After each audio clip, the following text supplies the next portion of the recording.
Just like you insert audio clip, you can also insert video clip. In order to do that, I'm going to go into insert. I'm going to go into file attachment, and instead of audio, I'm just going to insert a video clip.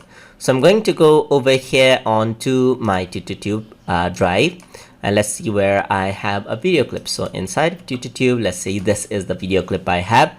It's in .mov format. So let us insert that out. And here I'm simply going to choose attach file because I'm not going to print the icon of it. So here you can see that I have a video clip just like that. So let me just drag this out and keep it over here. But here, once I click that, you see that nothing actually pops up because this is a video file. And if you want to play it out, just double click it and press OK, and your application, video playing application, actually starts up. And this is the video clip that we imported into OneNote. So that is how you can import video clips into OneNote. Hope you guys learned something as always. And as always, please like, comment, share, and subscribe.